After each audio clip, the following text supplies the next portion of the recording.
دې ما پسې قسمه قسم کنځلې کېږي. یو کس چې کوم دی راپاسي تا ټپوس یو تا دا کړي تا دا کړي دي، قسم دې زما چې کوم دی خوب نشته. بس قسم دې نن نه پس دا زما اخري ویډیو ده، که ما بیا داسې ویډیوګانې وکړې یا میډیا رالم ما ته یو سړي ژوینې. صادق تورو د خدا ماشومه هغه په شرمونو باندې وشرموله.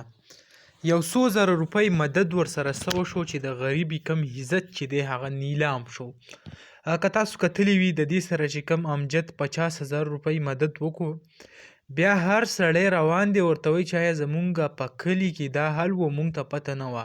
نو تاسو صادق تورو خدای تا ووایي تا ته لکه په تورو کې ته موسیږي دغه موسیږي، نو تا ته د خپل کلي د ماحول پته نه وه، خو چې سوشل میډیا ته راله او ستا کله پې ویو سیوا کېده ستا پې کم فالوور راتله، نو ته لاړې او د هغې سره دې ویډیو وکړه. په هغه ویډیو کې درته هم ټولو خلکو کنځل رد بد ویلي دي، چا دې هم ستا صفت نه دی کړی کېده.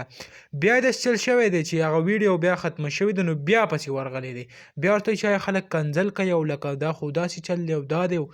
بیا د هغې نه هم نه دی قلار شو، بیا پسې ورغل دی درېیمه ویډیو ورسره ریکارډ کړله او خلک ورته صرف دغه رد بد کنځل او دغه ورته کوي. نو لکه یو سړی په خپل حیا او په شرم باندې هم نه پوهېږي چې آیا زما شرم په څه کې دی او حیا مې په څه کې ده.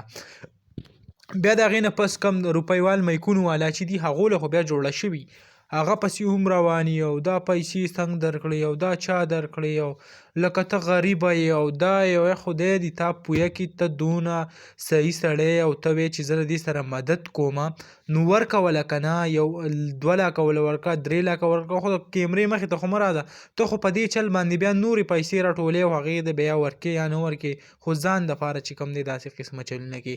نو خدای ته وګورئ دا روپیوال میکونو والا چې د دې قصې نه نور قلار شئ او دا غریبه چې کوم دی هغه اوس په سکون پرېږدئ. دغه لنډه شان ویډیو وه تاسو سره هم شریک کوله، انشاءالله بل ویډیو کې ملاوي. الله حافظ.